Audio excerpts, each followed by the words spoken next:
Welcome in. This Clippers talk after dark. I guess it's not that late yet on the West Coast. I'm a little bit annoyed.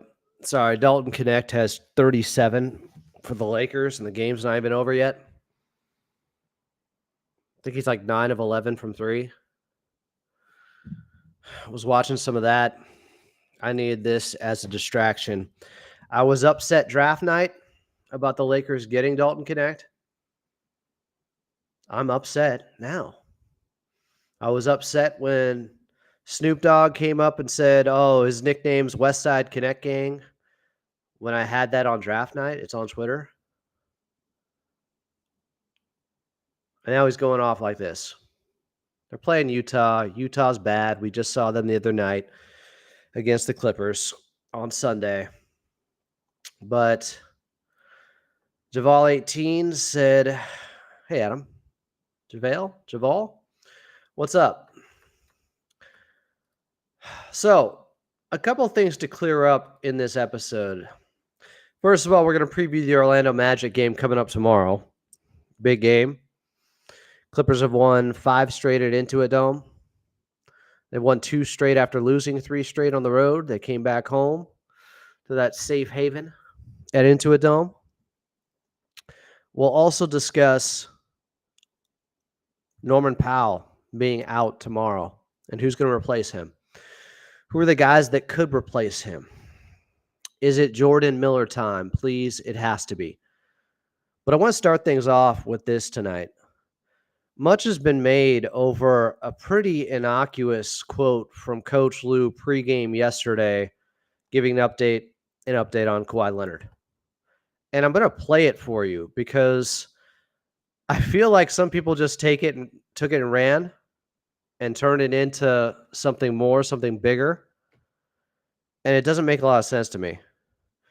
Ramona Shelbourne asked the question pregame. Coach Lue answered it.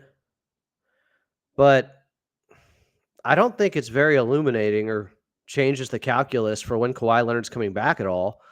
I don't know if I can take it even as encouraging. I saw a lot of people in here yesterday talking about how Kawhi Leonard, we're seeing these reports that he's doing shooting drills. That's not exactly what Coach Lue said. So I think I'll just end up playing it for you here for accuracy's sake, since I put it up earlier at Follow Anime on Twitter. And you can listen to the actual soundbite, and we can compare with what's been said over the last couple of months. Did a big interview here with Law Murray, I think exactly a month ago, right before the season started, talking about everything Kawhi Leonard, trying to get his expertise and read on the situation. As Dalton Connect is coming back into the Lakers up by 15 with 6:11 left over the Utah Jazz. I just don't know if much has changed coming from this quote from Coach Lue. I don't feel like this was groundbreaking, what we heard. And again, we'll preview the Orlando Magic coming up tomorrow. No Norman Powell. We'll talk about what that could mean for the Clippers, how they can get by with that hamstring injury right now, keeping him out. This game's gotten a little bit more interesting. 12-point lead for the Lakers. Playing with their food a little bit. Dalton Connect's going to knock down a couple more threes. Maybe set the rookie record for most threes made. Your first season in the NBA. I don't know what that might be, but I think he's at 12. Another turnover. Austin Reeves now. Left to right. Colin Sexton, I think, with the dunk. 13-1 scoring run. Utah has it to within 10. Well, this would turn my night around, but I'm not getting my hopes up. Anthony Davis, easy bucket on the left block. Yeah, that'll do it. So here's what we heard yesterday pregame from Coach Lue. I will play the audio for you because everybody's talking about it, but they're just retweeting it. I don't know if everybody is putting out there what was actually said from Coach Lue regarding Kawhi Leonard. So I'll give it to you guys here. And if you're able to hear me and hopefully the screen I'm sharing, let me know. apparently today's Monday, which is when we ask you about Kawhi. He's out all week. He's out all week? Yeah. What have you seen him do? Could you describe what he's been able to do either on a basketball court or in a weight room? Shooting a little bit. Okay. Yeah. Oh, was that super insightful? Did that make you more hopeful? Him saying Kawhi's shooting a little bit. He doesn't have a shoulder injury, doesn't have a hand injury. I'm not exactly surprised that he can get shots up. That's different than running, practicing, doing 5-on-5, scrimmaging, any of these things, right? So what exactly has changed? Tomer Azarli said, and I want to make sure I get this right, I believe, because somebody hit me up and said, oh, RotoWire is saying Kawhi takes part in shooting drills. Is shooting drills the same as shooting a little bit? I don't know. I think people are extrapolating a little bit too much. Maybe milking that quote and taking things a little bit too far there. I want to see what Tomer said exactly yesterday, and if that was the quote regarding Kawhi Leonard. That was pregame before they took down the Golden State Warriors. So this Clippers team, yeah, Tomer said shooting a little bit. He didn't say shooting drills. That's not what I'm seeing here. Tomer Azarli said shooting a little bit, which is the exact quote from Coach Lou. So why do we have this from RotoWire? Is this just misinformation? Is this just clickbait? Kawhi Leonard injury. Takes part in shooting drills. Leonard knee has been cleared to resume shooting work, says Tomer Azarli of Clutch Points. Is that what he said? Or you just say shooting a little bit? That's all I'm seeing here from Tomer Azarli. You know what? I'm going to text him right now. Get it straight from the source, from the horse's mouth. Tomer, did you say that Kawhi was taking part in shooting drills? And we'll see if I get an answer here. I just don't think those things are the same. Shooting drills sound like more of a ramp up. Shooting a little bit, I think that's, I mean, there are guys that have leg injuries that can still go out there and shoot. He doesn't have an upper body injury. It's a lower body, right leg, right knee injury. Don't you think there's a distinction there?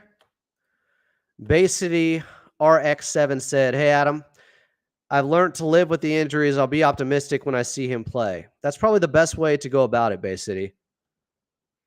I texted Tomer if he wants to come on. He's got an invite. Jonathan Ing said, Ty did say shooting a little bit. Don't know what that means for why. He said, yes, quote, shooting a little bit. I just played the soundbite. Do you guys need me to play it again? Because the context of it where he's laughing, I don't know. It doesn't make me feel much differently than I already did about Kawhi heading into this week, where he already said, I mean, when a guy's being ruled out for the entire week on Monday, that's not a great sign. That's not a ton of progress. So I'm going to play it for you guys again, just for clarity's sake, because more people are coming here now. Apparently today's Monday, which is when we ask you about Kawhi. He's out all week. He's out all week? Yeah. What have you seen him do?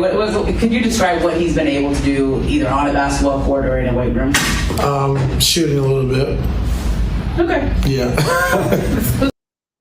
That was Ramona Shelbourne asking the question. Did that make you guys feel more encouraged or less? Honestly. Yawning Tears said, whenever Kawhi is ready, Will they have him play one game in the G League first like they did Bamba? Is that the new standard operating procedure? I doubt it. It's Kawhi Leonard. Bay City said, in the G League, you think? Adrian said, hello, Mr. Adam. Hello, Adrian. Jonathan Ing said, Ty also says stuff sometimes tongue-in-cheek, so he holds things close to the cuff. Close to the vest? Yeah. I agree. It's Coach Lou. Christian said, Kawhi should rest till the All-Star break. Adam Amid said, realistically, he could still be months away. It depends how he reacts to actual intense basketball. Christian said, I just want him to finish the postseason. Here was the latest when I had La Murray on 6 days ago. This was game one, pregame of game one in Houston in that 2-game miniseries. I'll play this for you guys. Because La Murray initially was talking about, and this was just a month ago on the podcast, he had said, and I could pull that for you too, that they were optimistic, that it was, I think, something that, I don't know, wasn't seen as being too alarming with the interview. I'll play this for you guys. This was exactly a month ago. This was October 19th.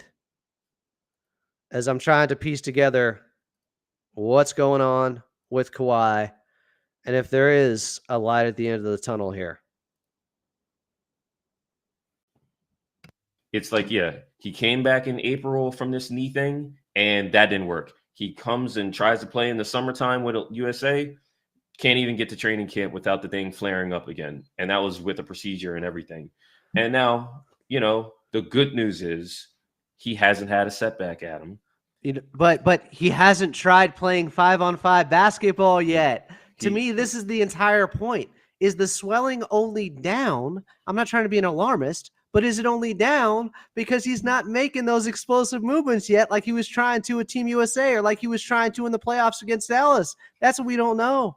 I think the progress that the team has made and that Kawhi has made is that the things that didn't work in the spring for the playoffs, that didn't necessarily work as he tried to recover in the summertime, I think they're aware of what they should and shouldn't do. I think that's why they're exercising the caution now that they really didn't have the luxury to exercise in the summertime or in the springtime. It's a tricky injury. I think that's what everyone's communicated. That's what Kawhi's communicated. Question I asked Kawhi at Media Day, again, follow me because I'll clip my videos at least. I asked Kawhi, I was like, hey, what have you learned about your injury that you didn't know over the summer and when we first were dealing with this in the spring? So that was from La Murray a month ago. There's one more clip from him here that I want to play for you guys. At least one more. This was exactly, you expect him to play a big chunk of games, meaning over half the games. Everybody is. That's the feeling. When I say everybody, Tyronn Lue's not talking like a coach that doesn't expect to get Kawhi back, relatively soon. The front office said a lot in late September. We think that Kawhi is going to, play the reasonable amount of games to get that team to where they want to be, which in this year's case is the playoffs. I've talked to players on the side, and none of them are expressing any doubt that Kawhi is not going to be around. And that's the thing. It's like, if I wasn't hearing that or feeling that, then I would share that.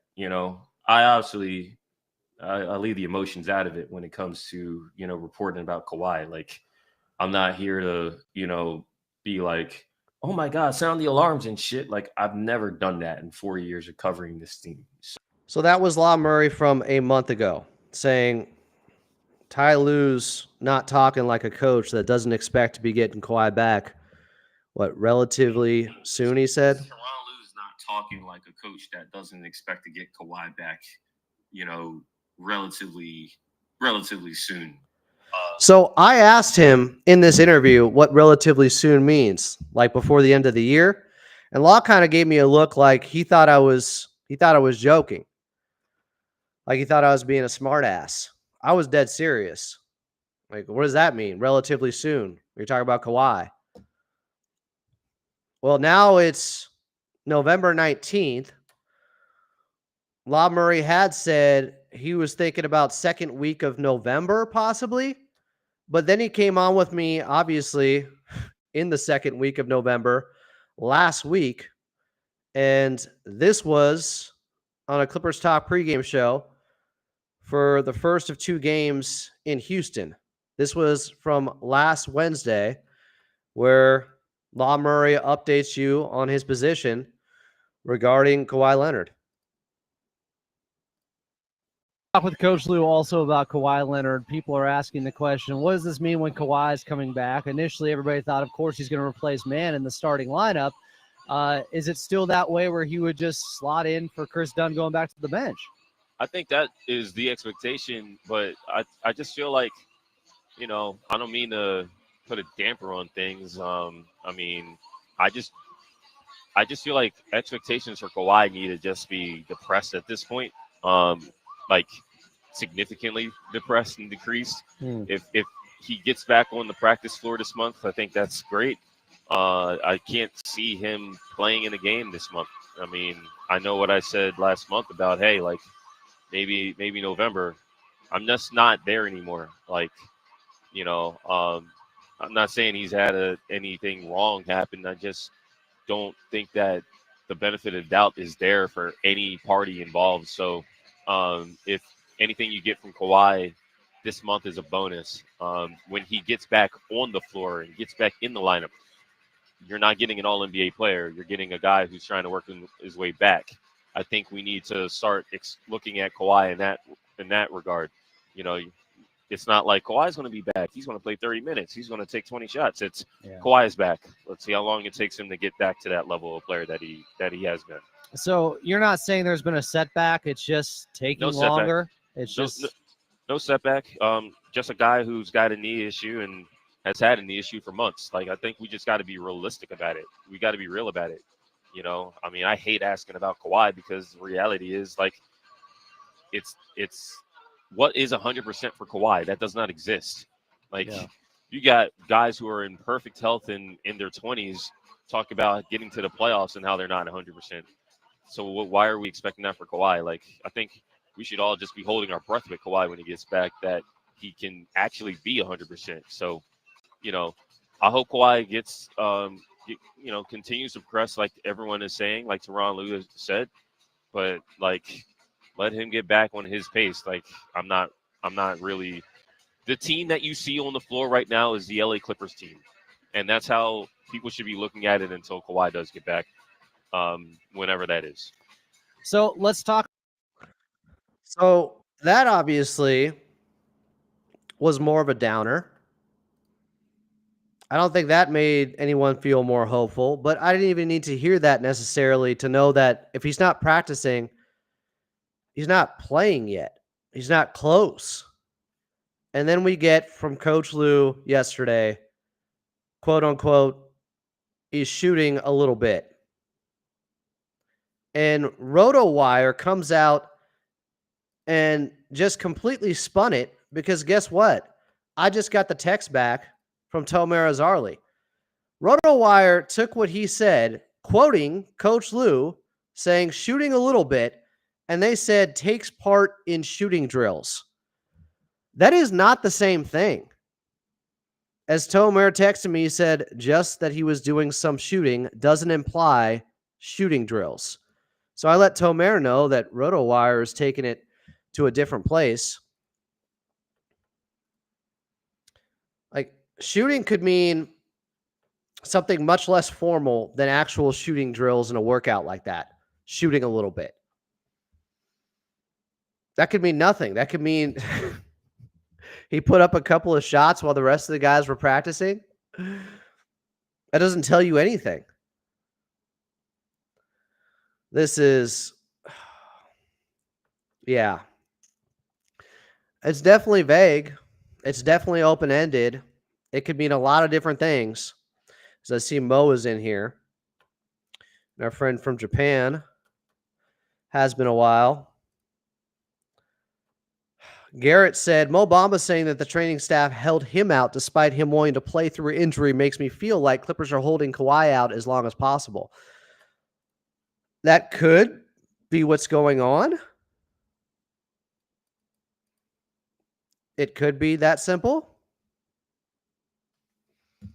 But shooting a little bit, I don't know if people should put a ton into that. I'm not interested in selling false hope because Coach Lue said shooting a little bit, and that means he's really progressing or getting much closer. He doesn't have an arm injury. I mean, when he was coming back from the ACL, he did that three-point shootout around the world pregame up north before a game against Golden State. That was in 2022, and he didn't come back that season. That seemed like a decently intense workout. He was breaking a sweat, getting up three-pointers. So, to me, it's either they're being the most overly cautious with a player off of a cleanup procedure that we have ever seen. Possible. It's Kawhi. You should be overly cautious. Or the knee isn't responding the way that they've wanted it to, considering we're 20% of the way into the season now, and he's still not practicing. Remember what Kawhi Leonard said at Media Day about the question regarding Paul George? And I don't think this was shade at Paul George at all. But they talked about, what's your responsibility now without him? And he said already with Team USA, it's the same. But he said something a little bit different on Media Day. Like, he's not looking for anyone else out there on the court to be his savior. Well, that's probably how the team should and has treated the situation with Kawhi, right? That they're out there, they're 8-7. And if Kawhi comes back, when he comes back, great. But they can't operate like, oh, just wait till Kawhi comes back. Just wait till Kawhi comes back, or else you'll start losing a bunch of games. You got to go out there like, this is who we got. This is who we're playing with. And if Kawhi comes back, awesome. And I think he would fit in perfectly with this team. But I don't think you should be counting on anything right now. Timothy said Kawhi might not play a game in 2024. I hope that's not the case. While Murray said not to expect him in November, obviously at this point, I mean, he's not going to get in like 2 practices and then be playing. They're going to really test things out, I'm sure. Timothy thinks around January. Jonathan Ing says you're probably right. If Y is close to being ready to ramp up, he would need 3 to 4 weeks at the minimum once he is ready to start the ramp-up process. J-Dog said, my guy Adam, strong. Sarah said, we got to give Harden his flowers. He gets trapped and double-teamed on every pick and roll because they know he'll abuse the defender. Okay, separate subject, but I think I've done that plenty. I agree. Jonathan Ing, Timothy responds to Jonathan Ing saying, once he gets his braids back, we will know that he is back. J-Dog said, how do we match up with the Magic with no Powell? We'll talk about that in a little bit. We'll get to that. We'll talk about Jordan Miller. We'll preview tomorrow's game against the Magic. I just wanted to, I guess, give the latest on the Kawhi news that he is shooting a little bit and set the record straight with RotoWire saying Tomer said that he's doing shooting drills when that's not what he said. Tomer was dead on accurate with the quote from Coach Lue. Shooting a little bit. That's it. That could lead to a wide variety of things. It could mean shooting drills, but I don't think that's what Coach Lue, or that's how he would have put it if that was the case. Mo said, I'll start worrying if he doesn't actually do any drills or on-court work by February. Sure.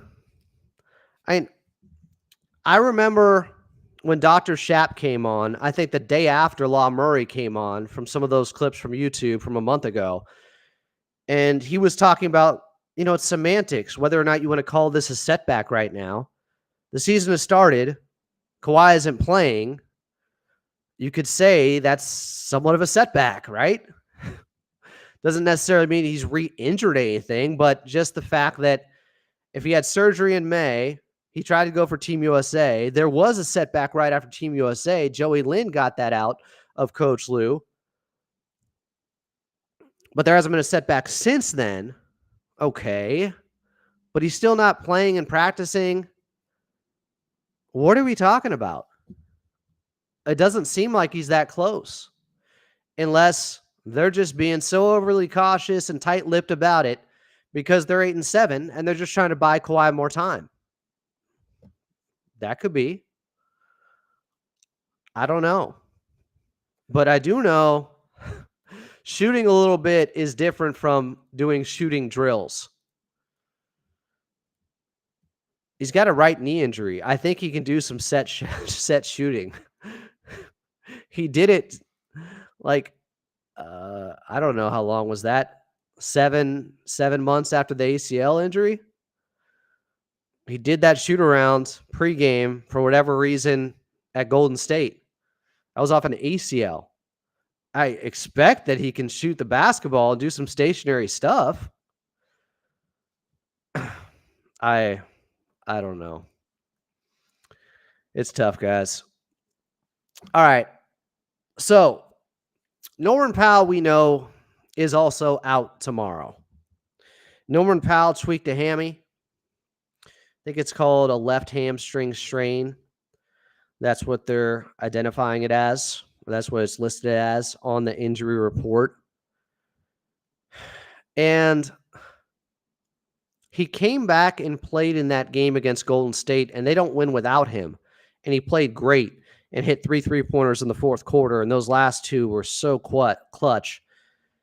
Off feeds from James Harden, just going one-on-one, drawing a double team as he got into the paint, then finding Norman Powell curling around to the top side, to the top of the arc. Was it just adrenaline getting him through that game after tweaking the hammy? Maybe, because now he's out tomorrow. All I know is they don't win that game against Golden State without him. He was that important. Yeah, he had the turnover late. Gary Payton, the second, stripping him, and Golden State almost tied the ball game, had 2 opportunities, but the Clippers held on. They won by 3, 102-99. So without Norman Powell for the first time this season, how did the Clippers get by?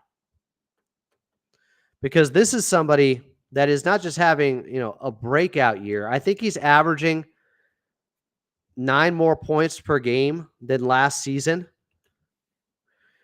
which is like, I think second in the NBA. I forget who's in front of him, of guys from one season to the next, from last season to this year, and the difference in scoring.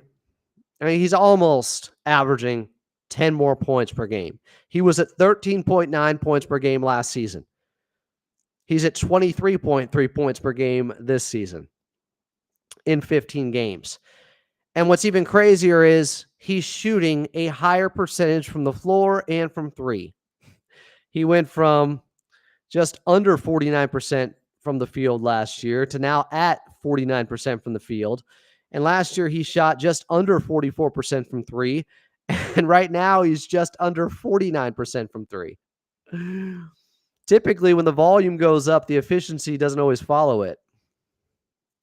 Norm has been that good. Where did he go? 5 of 7 from 3 last night? No, I'm sorry, Norm. It was 5 of 6 from 3.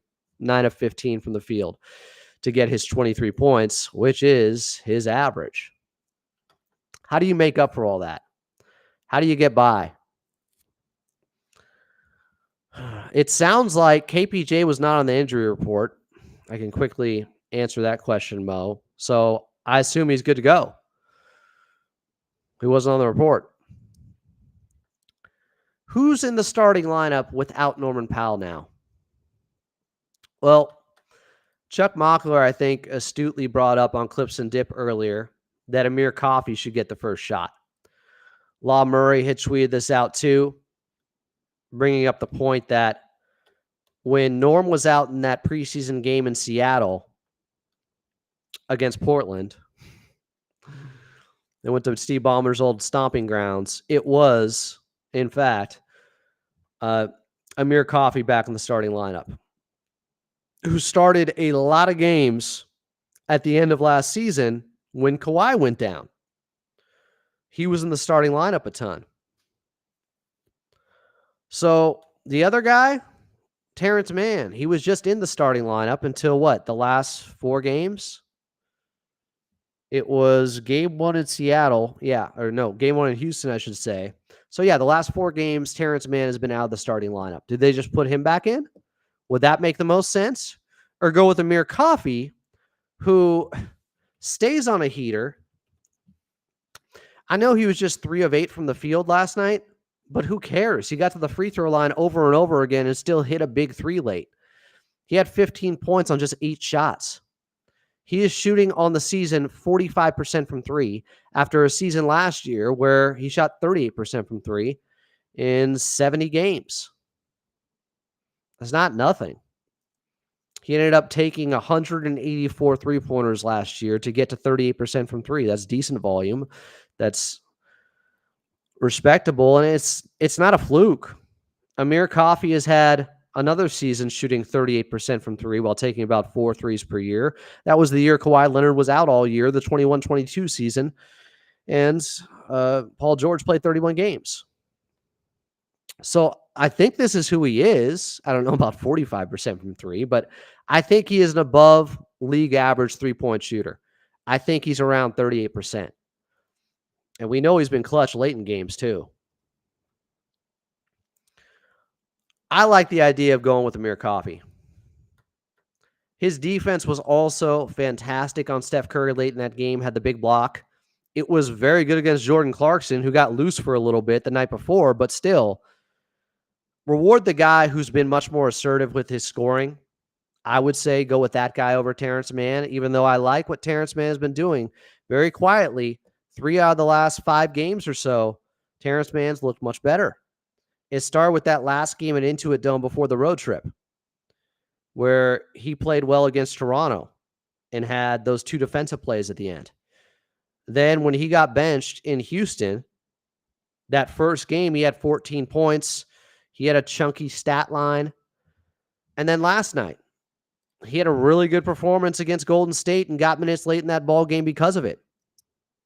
So let's not act like Terrence Mann hasn't been better as of late, especially since getting in with the second unit. 10 points, 5 boards, 6 assists, 0 turnovers, 2 steals last night against Golden State, and hit a clutch 3 in the near side corner after just missing one. That could be the confidence boost he needs to figure this thing out. He's only shooting 28% from 3. But if you look here, 5, 6, 7, 8, over his last, 5 games now, it's low volume. It's not everything, but it's not nothing either. This is what happened last year when he started turning around. He is 6 for his last 14 from the outside? That's 43%. Last 5 games, 6 for 14. It's just 14 threes, but considering the way he was shooting it early on, signs of life from Terrence Mann from distance now. He got up 6 3-pointers, as Chuck Mockler pointed out, against Golden State. That's great to see. That's somebody being much more aggressive out there. Jonathan Ing said, I think T-Man is going to have to up his volume some more with Norm out. Now if T-Man going to get extended minutes. Yeah, there's no doubt. I like this from Jonathan Ing. We'll talk about Jordan Miller here in a second. Others talked about Norm being a strong candidate for most improved player. Yeah, Norman Powell's going to miss his bobblehead night. That is a bummer. I feel like there's been another player who got injured right before their bobblehead night over the last year or two with the Clippers. Maybe it's happened a couple of times. The bobblehead curse, I don't know. And I love his bobblehead where he's wearing the Norm shirt too. He's got the scar. Way cooler than Anthony Davis's unibrow. Bay City RX said, Terrence was looking a little more confident the last couple games, I thought. I'd still go with Coffee. I would too. I agree with that. Jonathan Ing said, I worry about the lack of scoring coming off the bench with an over-reliance on KPJ to do the heavy lifting. We've been worried about scoring to start the season before the season even started. So, yeah, without Norman Powell, there are things to be worried about there, especially against the number 2 defense in the league in the Orlando Magic. More on them in a little bit here. Christian said, Amir makes sense. Next man up. Let's go. Bonesaw said it was probably Kawhi or PG. Decent guess. Missing their bobblehead night. The other guy who I think could have an outside chance of starting, only because the Orlando Magic have some size to them, and I know they're missing Banchero right now, and they're still winning games and playing great basketball. But the only guy that I could see making a case to start, but I'm not sure because it doesn't give you enough scoring, would be Nico Batum. The only reason I say that is to match the physicality of a large and in charge Orlando Magic team. Is that crazy? I think he has an outside shot, the dark horse, to get the start. I'm just bringing it up. Nobody else really has, I think. J-Dog said, fun fact, Milos Teodosic played the night of his bobblehead night. Haha, only know because I was there at that game. He did play, so he's not one of the guys I was thinking of. And I wasn't going back that far. A whole 6 years ago or whatever it was. I don't know. What do you guys think? Nico Batum in the starting lineup? But Banchero isn't there. And quite frankly, they have not needed him as of late. The Orlando Magic have won 6 straight games. The competition hasn't been stiff, unless you mean, rigor mortis stiff, dead, like some of these teams looking right now. The 76ers are 2-11. They just beat them by 12. Phoenix didn't have Kevin Durant when they just beat them last night. And looking at that box score, Franz Wagner went off again, had 32 in 39 minutes. I want to see what he's been doing over the last, this month here, which includes 10 games. He's getting 25, 6 boards, 6 assists. That is impressive. While shooting 46% from the field and 34% from the outside. He's only 23. He's a bucket. Obviously better than Mo Wagner, his brother, but his brother does work too. The Wagner brothers over, what was it? What are the guys from the social network? Bonesaw said it will be Amir and Miller off the bench. Likely. Ex-Mongo Project said he likes Nico starting. Richard Heacock said, we will need everyone to step up without Norm. Seems like an opportunity for more production from Big Zoo. I agree. Amir seems like the logical starter. Link26 said Milos Teodosic is a distant memory now. Milos Magic, though, it happened a few different times. He had plantar fasciitis that really hurt him. That's what Anthony Davis is dealing with right now, but seems to be fine. JDog777 said, haha, just a little trip down memory lane. I've been a Clipper fan since Billups, Caron Butler days. He brought up Milos initially. No, I like it. It's fun.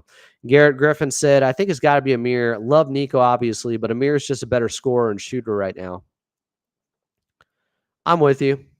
Christian said, would a T-man start be a good defensive lineup? It would be, but I don't think you're losing any of his.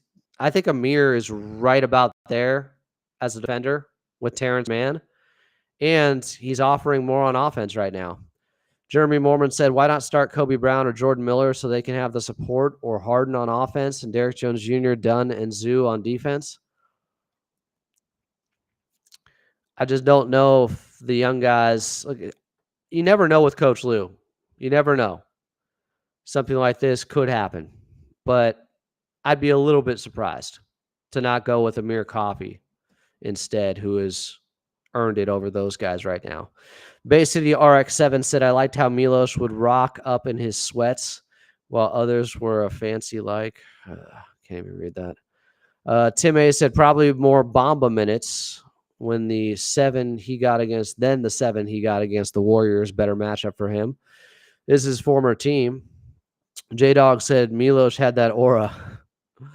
Yawning Tears said, Coffee starts so Miller and KPJ can play together as a potential chemistry there could be huge for the future.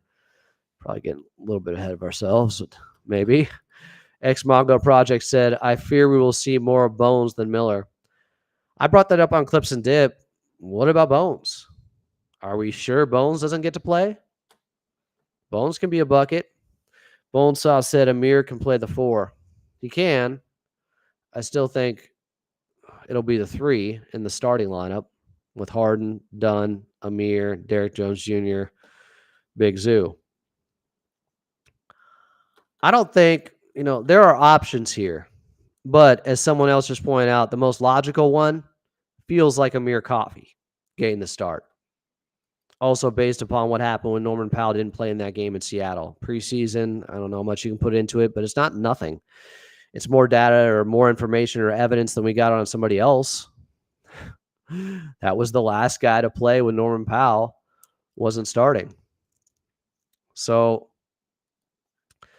what does it mean for the backups? If we're all kind of in agreement here, saying that Amir Coffey is starting, are we saying it's Jordan Miller time? Finally. I've wanted this for a while. In fact, I made this little video earlier. I was going to pull the GIF, and then I was like, you know what? I'm going to put a video together. This is Jordan Miller we're talking about, paired with my favorite movie ever, Transformers. Arise, Jordan Miller. You got the touch. You got the power. Arise, Rodimus Prime. Optimus. Yeah! No.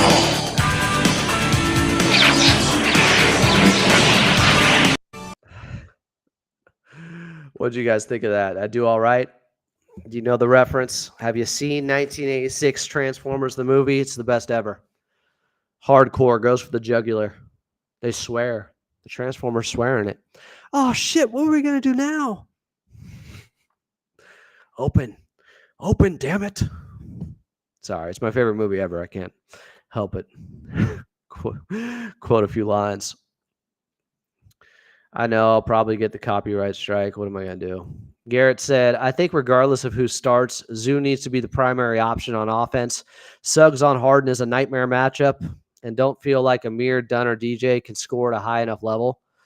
Guys, it's going to be a defensive battle. You want to talk about a rock fight coming? The Clippers have the 6th best defense. The Orlando Magic have the 2nd best defense. They both play at a bottom 10 pace. They're basically right next to each other. Oh, I got no issue with Beast Wars. Dinobot was my guy. I love Beast Wars. So some of you appreciated it. Yeah, the Boogie Nights reference. I couldn't believe when I watched that and I hear the Stan Bush song. 2 great songs he has. It's a great soundtrack, Transformers the movie. Josh said Adam has elite movie references. I try. I got some deep cuts for you, too. Jonathan Ing said, I thought of the solo leveling anime first for Arise. I never saw Generation 1 Transformers. There's still time. It's about 90 episodes, I think, season 1 to 3. Season 2 is like 40 episodes on its own, I think. And once they knew they had a hit on their hands with season 1, they just unloaded the clip. So, Jordan Miller. Beast Wars. I need Jordan Miller to go into beast mode tomorrow.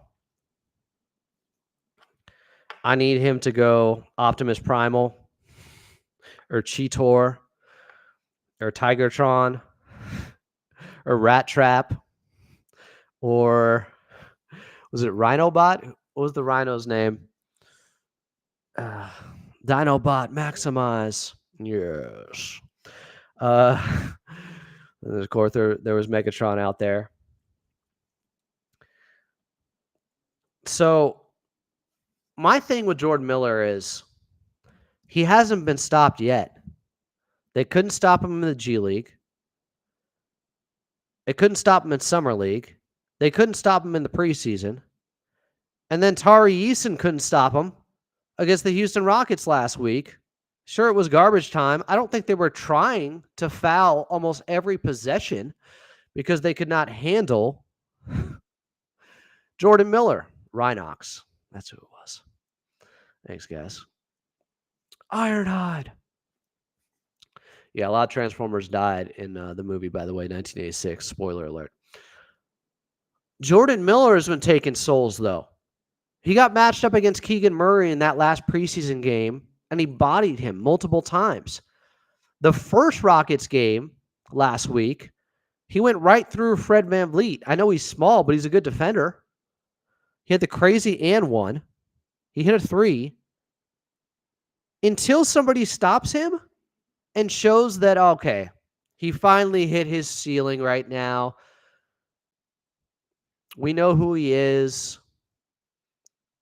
The NBA is moving too fast for him. Until any of that stuff happens, I'm going to keep playing him and see where his level is at. That's what I'm saying about Jordan Miller. If you know me, I wanted him playing game 1 this season. Once again, I am asking for Jordan Miller minutes. The Bernie Sanders meme. I need them tomorrow. They have to come tomorrow. He's got to get 15 minutes at least. And I mean first half minutes too. Not just if somebody's getting blown out, he gets in late in the game. Without Norman Powell, they need somebody else to go out there and score.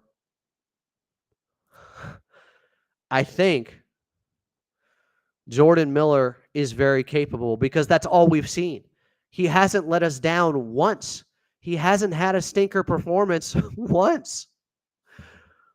Like, what's the argument against not giving him more minutes when every time he goes out there, he performs? I just had to watch Dalton Connect almost drop 40 tonight. He's a rookie. He was an older draft pick like Jordan Miller, and the Lakers are giving him time. And he just lit it up. We don't know what Jordan Miller is capable of at the NBA level. You could assume at some point they're going to stop him. I'm sure they will. It's a game of adjustments sometimes, just like baseball. There's a cat and mouse to it. You get a scouting report. You get defended differently. I don't care. Keep giving him minutes. Because I think he's the rare young guy that can not only develop with his minutes right now, but while doing that, he can help you win. Because he's that talented and that much of what the Clippers need. He can handle the ball some. I'm not saying he can be the backup point guard right now. I think those are too lofty of expectations. But he can handle the ball some. He can bring the ball up the floor. He can facilitate some. He can be a good connector with his passes. Link26 said if Jordan plays tomorrow, easy 15 points. Which shirt does he rock? His own? Jonathan Ing said, I like Jordan Miller's dark arts more than Norman Harden because Miller plays through the contact versus Norman Harden grifting. Prefer foul baiting. Much of the James Harden Norm grifting hurt versus Houston last week and refs not falling for it. Yes. Jordan Miller is going for a bucket. He's not just going to try to draw the foul. Ray said, I've said it before, but we all need to buy his jersey the moment Miller gets a standard contract. He's on a two-way, and he's been up with the big club throughout most of this season so far. So it's eating in to his 50 games or 51 that he can play at this level. There's a guy that is likely to be traded at some point in PJ Tucker. Can they do a 2-for-1? I don't know. Are they going to package him with Bones Highland to open up another roster spot? The white shirt. Rock said, and most important, the Clippers are so overdue for a draft pick or prospect to hit. I don't know. Amir Coffey and Terrence Mann were pretty good picks. Obviously, Shea was a good pick. Sorry. But, I mean, do they not get credit for that? What did they get him at? 10th, 11th, or 12th, somewhere in there? A lot of teams passed on him. Garrett said, I think the most encouraging part was his foul drawing has proven to be legit at the NBA level. Looks like it. That was a big part of his scoring at lower levels and has translated so far. Small sample. Well put. I really like Garrett Griffin. Is this David Griffin's son? Or is that David Griffith, the GM? Yanni Tears said something crazy to think about. If Miller goes off, someone gets benched. Then when Kawhi comes back, another person gets benched. Yeah, it's a numbers game. There's a crunch. I hope he takes advantage of his minutes and they can't help but continue to play him. Miss Shake said, Adam, do you know why he didn't get a standard contract but Kobe and Christie did? I never understood that. Christie's not on a standard contract. Kobe is because he got more minutes last season and I guess showed more. Christie's not. Wait, is Kobe? Trenton Flowers. Guys, give me the three guys on a two-way right now. Jordan, Trenton Flowers, Kobe. Am I missing something? So Kobe's not on. Is he not on the standard either? Help me out, chat. Having a brain fart. Yeah, Amir was undrafted.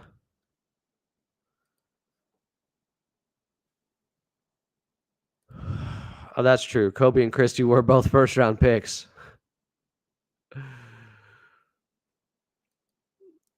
Jordan Miller, we all assume is playing tomorrow. Kai's the other two-way. My bad. Yeah, Kobe, a late first-round pick. Sometimes you forget they had some.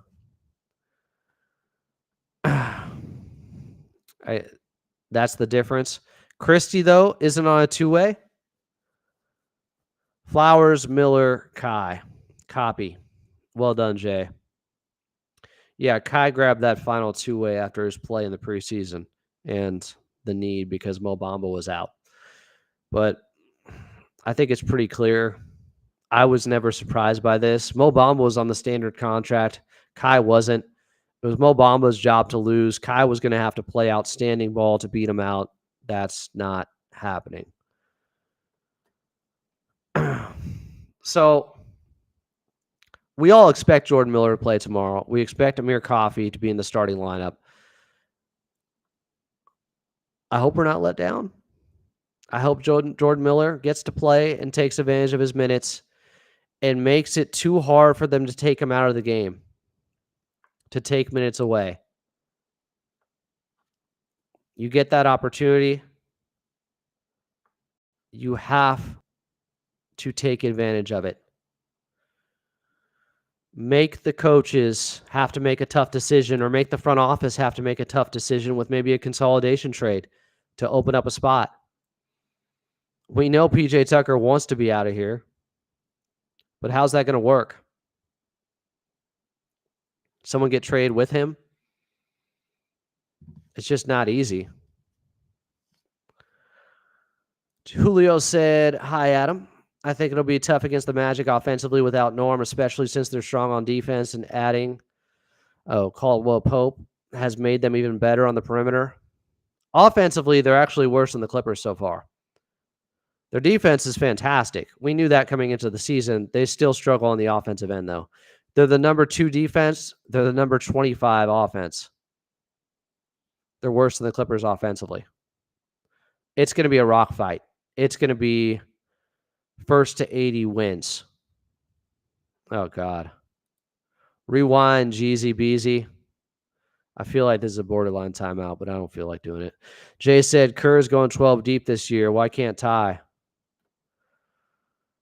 I think that can work at times during a regular season. I think Kerr has more young guys that have developed further, and it makes more sense to do it.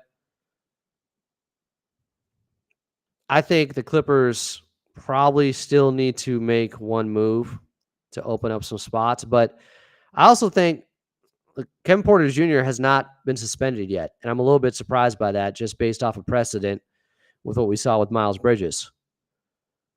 And I'm sure they were planning or have a plan in place when he does get suspended. If he does, we're getting later into the season now, 15 games in. So that would open up minutes right there for guys to get an opportunity. But KPJ just had his best game against Utah, and I thought last night against Golden State had a really poor first half, resorted back to the same issues he's had. And then in the second half, made some plays, including that big and one and a block on Pozinski. Garrett Griffin said, think Tucker and Bones combined for about $16 million. Obviously not an attractive package at all, but add another piece in, and that's likely your deadline move if consolidation occurs.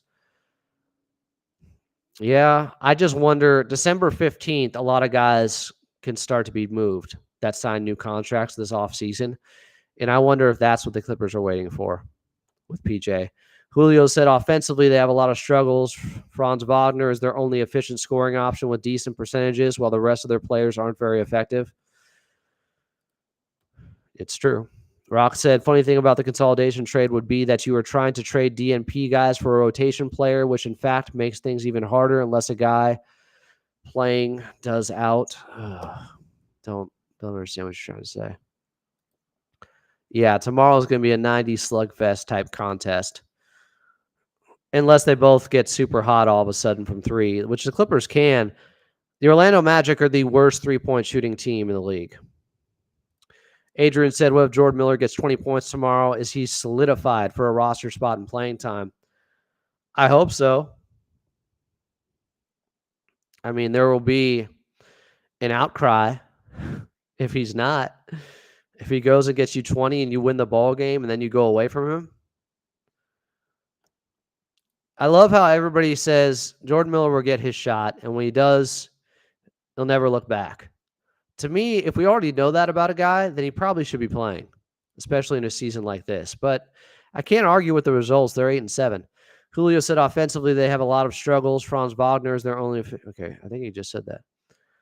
Light26 said, I know Ty Lue is aware of Jordan Miller and his potential, but there's politics into this too.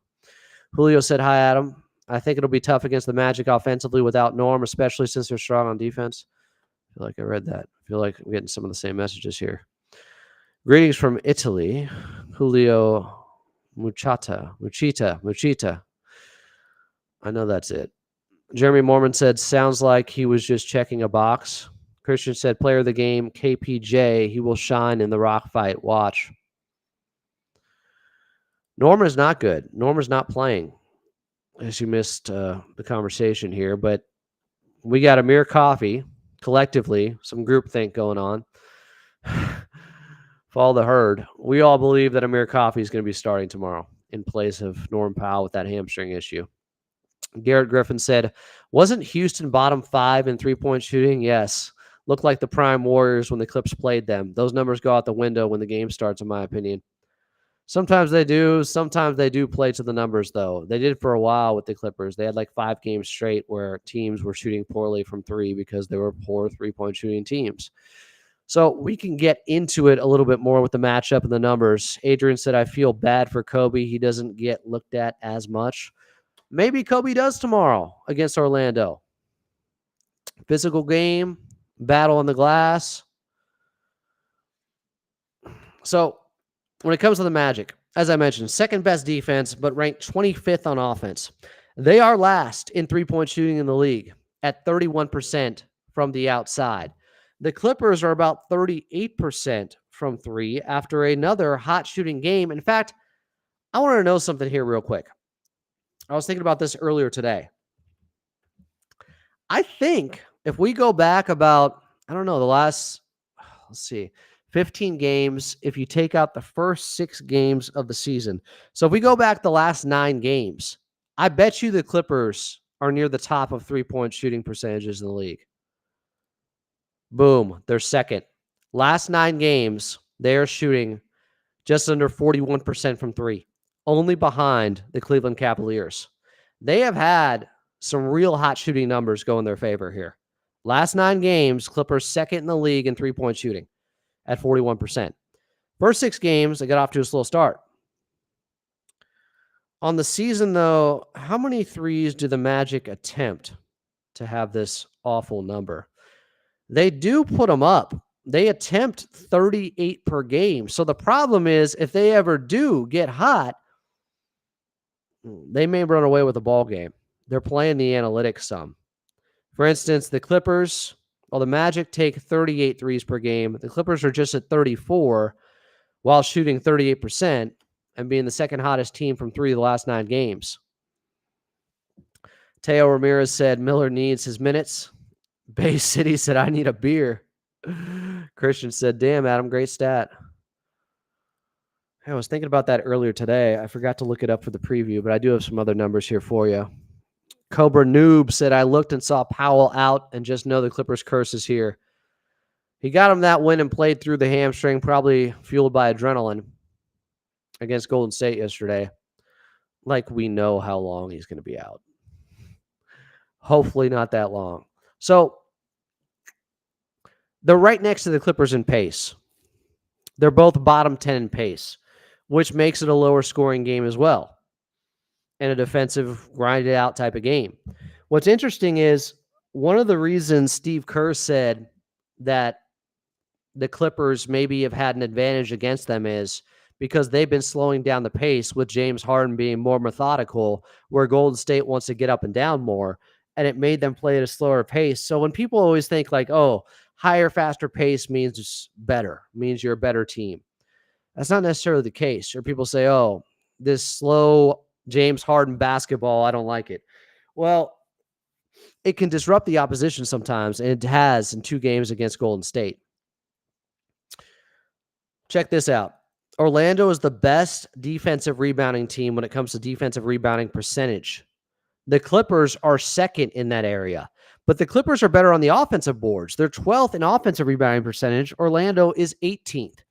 Orlando just 22nd in fast break points at 13.5 per game. The Clippers are 13th at 16.1, which is up about 1.5 from last season's amount of fast break points for the Clippers. So they are getting more of those hit-ahead passes, even though Coach Lee will tell you when you're up 9 with 3 minutes left and you try to throw that long outlet pass to Vita Zubas and it ends up in a turnover, that's not the time to try to throw it up ahead. Orlando, they are great when it comes to opponents' fast break points. They're 6th in that area, so they don't give up a lot of fast break points. Just 13.2 points per game against them in the fast break. The Clippers, not so good there because they turn the ball over so much. They are 26th in opponents' fast break points. They're giving up 17.2 points per game to the opposition in fast breaks. Orlando, they're 17th in turnovers per game at 14.7. So almost middle of the pack. Not great. The Clippers, though, 28th at 16.8 turnovers per game. Almost 17. They had 20 yesterday. Luckily, Golden State had 19. Orlando is top 5 in opponent turnovers per game. They create a lot of turnovers, 15.1. That is an issue. That is really something to key in on. Clippers cannot afford to have another 20 turnover game against them. The Clippers, they're not as great there, but they're not bad. They may not be top 5 in opponent turnovers per game, but they generate 14.3. Orlando, 6th in free throws attempted, 24.3. Clippers 12th in free throws attempted, 22.9. So Orlando's going to get to the free throw line. The wall needs to be ready. Clippers top 12 in opponents' free throws taken per game. They're defending without fouling decently. Opponents are shooting 21.1 per game. So Hopefully it stays about there. That would mean Orlando's taking 3 less than they normally do if the Clippers can hold them there at 21 instead of 24. Orlando, they're 17th when it comes to opponents' free throws. They're not very good there. They do foul more, it looks like, than the Clippers. They're giving up 22 free throws per game. Just some of the numbers to pay attention to. Garrett said, Clips 3-point shooting and rebounding numbers have been probably the 2 most shocking numbers for me. Me too. Pin those as big areas of concern prior to the season. Now, without a guy who's shooting 49% from 3 in Norman Powell, like, those numbers don't mean anything going into tomorrow's game because their best 3-point shooter on high volume won't be there in Norman Powell. Bay City YRX7 said Jeff Van Gundy will be in his element. You're right. In a slugfest type of game against Orlando, where, I don't know, they might end up in the 90s. They just held Golden State to 99 points. Les said, people think Miller is going to be the second coming. This happens every year to players who shine in the preseason and G League. Well, we just don't know what he can be. But the talent is tantalizing, and he has performed at a high level, and obviously is too good for the G League, too good for the Summer League, and too good for just preseason minutes. So I think it's time. Jay said, sorry, I missed it. I said it. Yanni Tier said, how is Orlando's perimeter defense versus their paint defense? Points in the paint against. I'm sure it's very good. Otherwise, they wouldn't be number 2 in their defensive rating. Oh, it's number 1. They only give up 41.3 points per game to their opponent in the paint. Clippers are likely going to have to knock down some shots from the outside to hurt the Orlando Magic. So let's see what the Magic are doing when it comes to 3-point shooting against them to try to get a barometer on where they are with their perimeter defense. I'm sure it's good. Opponent 3-point percentage against the Magic. It's not as good as I thought it'd be. Wait a second. They're 16th. So teams shoot 35.7% against them from 3. Clippers in that area are slightly better. Opponents shooting 35.6% against them. So the Clippers are shooting 38% from 3. And the Magic have been holding teams to 35.7% from 3. That's one way to evaluate it. Ray said, don't know if anyone else has seen this, but there's been at least 2 games where I peeked a look at the practice course an hour before tip-off and have seen Jeff Van Gundy pacing back and forth. Okay. What was his pace at? Where does he rank? Julio said, how would you defend Franz Wagner? Do you think it'll be Jones Jr. and Batum guarding him? See, that's why I brought up Batum being in the starting lineup, because him against Franz could be good, but I assume Ivica Zubac is going to be on him some. X-Mongo Project said, we're already turning over a lot, so does that nullify it? Jay said, Wendell Carter always goes off on us. Hope he does not play. Yeah, he didn't play against the game in Phoenix. I should check on Magic injury report here. Bencaro obviously still out. Wendell Carter is questionable with a foot injury for tomorrow's game. He didn't play in the game against Phoenix. They still won that game. And they have been winning since Bencaro went down after he got off to a monster start this season. Ray said, Miss Shakes, we need you to keep the swell at the top of their game. I'm hoping to get there early and sit adjacent to you all. You guys talking about the wall? Adrian said, Miller is the second coming. Look at the Nets, the G League players averaging 20 points per game. Okay. Garrett said, I think Clippers need to force Orlando to score 1v1 and not overreact to Franz or anybody else. They lack creators and overall scoring, especially with Bencaro out. Obviously, easier said than done. I don't hate that. I like that idea. Take up the challenge of sticking with your man. Stay in front of your man. Play great one-on-one defense. Don't let them, because I think to Garrett's point here, you start hedging, you start cheating over and helping out somebody else's man, and that's how that can lead to some open threes for the Orlando Magic. And then if they start knocking some down, you're in trouble because they attempt 38 per game. So play them straight up as much as you can. Rock said Zubac's mid-range jumpers for the win. Jonathan Ing said, how aggressive is the doubling and trapping for Orlando? I haven't watched a lot of their games. Is it as quick and aggressive as the Rockets and OKC? I don't think so, but I haven't seen much either. Uncle Mike said KPJ at 22 years of age, lead the NBA in catch and shoot three-pointers. He led the NBA. Yeah, he hasn't been as good as a Clipper, though, in that area yet. Teo said Norman Powell out how long? We don't know. Wendell, I just looked it up. Wendell's not out.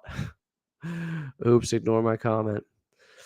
Y'all jumping the gun. Jeezy Beezy said, all right, I'm caught up and a little depressed now. Well, you're right where you need to be as a Clipper fan, right? Ray said, Adam, are you getting any Magic reporters on the pod tomorrow? I probably should have thought of that.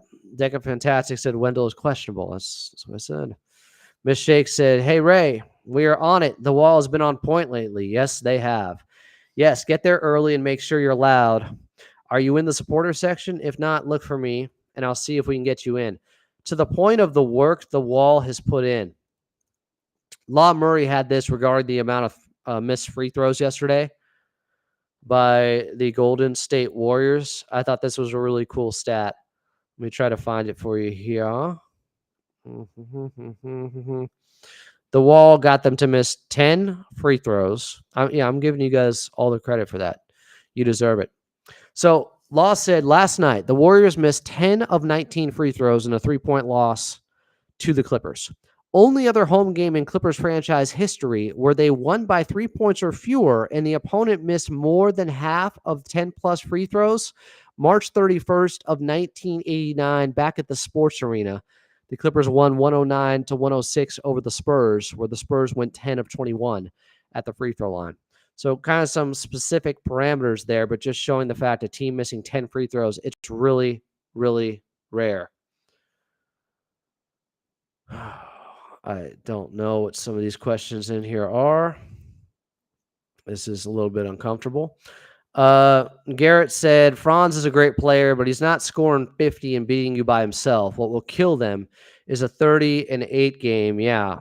And like half those assists ends up being knocked down 3-point shots by the Orlando Magic. Punk's Gone Wrong said sad news about Norman Powell. Jay said Kobe Brown leading G League and steals a game at 6. Has he played 2 G League games? Ray said, not in the supporter section, but a wall pass member will introduce myself. So you guys are having a private conversation there. Sorry. Mauricio said, probably spoke about this, but do you think Miller or Bones gets minutes tomorrow? Yes, I did. I do think Jordan Miller gets minutes tomorrow. But I'm not ruling out Bones Highland getting minutes either. I just want to see Jordan Miller get first half minutes, meaningful minutes. If he could go out there and draw fouls against this Orlando Magic team and get to the free throw line, when they make it so tough possession to possession, when they set their defense on you, they're the second best defense in the league. If he can score points that way, I am all for it. Playing through the contact. By the way, guys, to keep you up on a situation with James Harden and that second quarter scoring, if you watch my episode about the mystery of James Harden in second quarters, well, I asked Coach Lou about it yesterday. I'll play the audio for you. So coming into that game yesterday, James Harden was 8 of 47 in second quarters. Basically, outside of second quarters, he's been shooting 45% from the field and 35% from 3. His career averages in quarters 1, 3, and 4. But the second quarter shooting has dragged down his efficiency percentages so much, it's really wild. So I asked Coach Lou on why he thought that was happening with James Harden. Share the screen, Adam, you noob. It's not that difficult. Here was pregame yesterday, a conversation with Coach Lou. Coach, we've seen James Harden the last couple of games, the efficiency go up 7 for 14 the last couple of games next to Chris Dunn in the backcourt. But It seems like there's some outlier shooting going on in the second quarter where he is 8 for 47 on the season in second quarters. That's dragging down his efficiency overall. Is there any rhyme or reason for that, or you just see that as kind of an outlier number? Yeah, I think, he hates when I say that, so I can't say that. I mean, to get your body going, I mean, when you start the game, you come out of warm-ups, you're ready to go, your body's up and going, and then when you go in the second quarter, you sit for, 5 or 6 minutes, and then coming back in the game and try to get your body going again. Sometimes it's difficult, being so young. So what's funny about that is he was doing everything he could to not call James Harden old, if you picked up on that. And yeah, it was a funny way to go about it, or to circumvent not calling him old. But for those who thought maybe it's because James Harden plays most of the first quarter and then is out for the next 6-7 minutes, that it takes him time to warm up again. Well, that's what Coach Lue is attributing that fluky shooting to. Maybe it's not so fluky because he's saying it's because he's old. That's what he was saying there. He said it without saying it. But James Harden now is 9 for 50, I believe, in second quarters after yesterday's game. Ray said James is wise beyond his beard. The Magic are the worst three-ball shooting percentage, or have the worst three-ball shooting percentage in the league at 31%. But they probably shouldn't be that bad. I didn't think they'd be good this season. They brought in KCP for a reason, Kentavious Caldwell-Pope, to juice up their three-point shooting. Hasn't worked quite yet. All right. I'm good.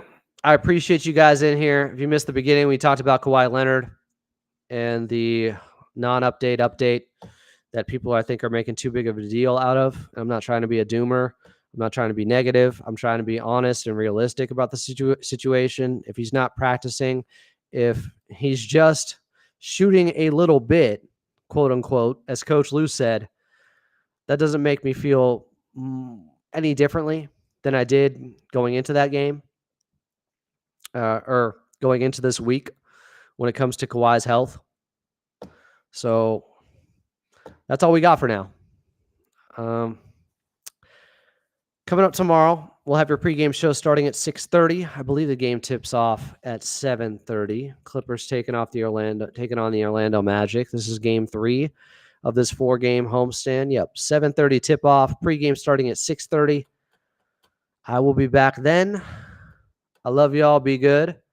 Make sure to check out the Clips and Dip we did earlier with Chuck Mockler and Will Updike as well. Appreciate you, Ray. And I'm hoping Jordan Miller is unleashed tomorrow on the league, like Rodimus Prime. When Hot Rod grew up and became Rodimus Prime, I'm hoping he has one of those games that forces the coaching staff to have to keep him in and give him consistent rotation minutes. We shall see. I'm Adam Awesome. This has been Clippers Talk. Talk to you tomorrow.